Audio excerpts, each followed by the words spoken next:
another massive game from League One coming up on Sunday. Top of the table clash between Doncaster and the Bradford Bulls. Yeah, it's a game I'm really looking forward to. I went along to the Kear last week, saw them play Featherstone, and they were really very, very good indeed. They matched Featherstone in every department, and I think the scoreline was very favourable for Featherstone in comparison to the two performances. So they were good. They've got a lot of strengths in their team, and they'll need a lot of looking after. So we know it's a fair old task that we've got coming up. I mean, they've had some fantastic performances under Richard Horne, and as we said, they sit top of the table. They're going to command a lot of respect from the Bulls on Sunday. Well, they've got to do, you know, because any team that beats Whiteham by 44 points, which they've done, any team that takes York within 2 points, which they've done, you know, and if you look down at their results at the Kear, they've been very good indeed. And I've watched now a number of their games, including the live one last week, and they ask a lot of questions with ball in hand. They look after the ball as well, and they're very good defensively. I mean, they have got the best defensive record in League One. I mean, they're pipping us by 1 point at the minute, so you know, they're a good team. They've got a dual reg partnership with Hull FC, and several of Hull's younger players, and potentially Joe Westerman could feature on Sunday as part of that agreement. Yeah, and it wouldn't surprise me if Joe played, because I think Lee Radford's publicly said he needs some fitness work, and that's the best type of fitness work, is actually playing in a game. So it wouldn't surprise me when iota. They've got Miloudi, who's the full-back, French international, who's a real good player, and some good back rowers as well who could be available. So we've factored all that into our preparations, and it won't surprise us if they've got 3-4 dual reg players in at all. But without the dual reg players, Mick, they've got a good team anyway, so it's a good old challenge.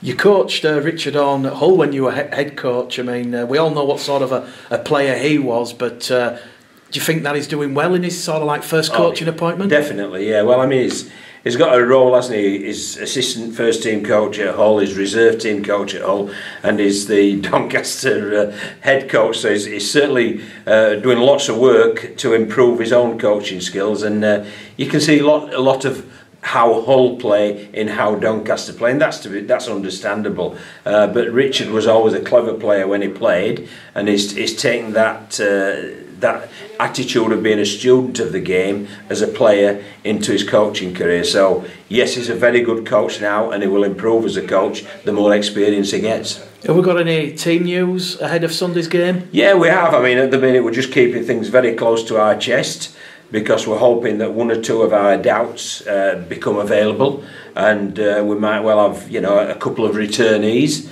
And we're also looking at one or two who picked up bumps and bruises in the Warrington game, making sure they're cleared up.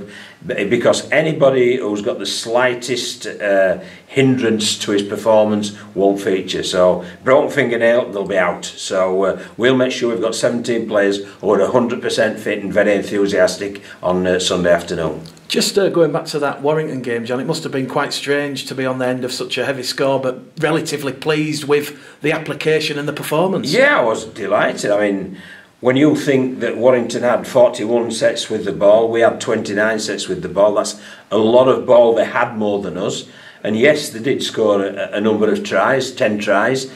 We scored one, but the fact is they had to work for those tries. And some of the tries were absolutely excellent pieces of skill. So yes, it was a heavy scoreline, but yes, we can take many positives from that. And yes, we can look at the negatives and try to improve them as well. So as an exercise, it was an excellent exercise, and I feel the players will be better for having featured in a game like that against opposition of that quality in the long run. Is there any areas, room for improvement that you see in the side? There is, yeah, there is, but we see that every week, and that's what we're trying to do. I think this side's still growing, I think this side's still improving, and I think we really will hit our straps about 3/4 of the way through the season. So I'm pretty pleased with what I'm seeing. The biggest thing that's pleasing me, Mick, is the fact that they come to work, and they come to work very, very hard, and they come to work very smart as well. So they're scoring themselves pretty well in their off-field preparation, and I think on-field they've done pretty well, except possibly for 1 or 2 performances where we could have just tidied ourselves up a little. And just finally, John, it's been announced that the Bradford Bulls women's side will play Featherstone at the start of the summer bash. I mean, that's great for the women's game, giving it some even bigger, wider exposure. Yeah, it is. I mean, I think anything that's inclusive of our game is first class, and obviously it's a great compliment to the Bradford Bulls club that the women will be featuring at such a great on such a great stage, and I hope they thoroughly enjoy it.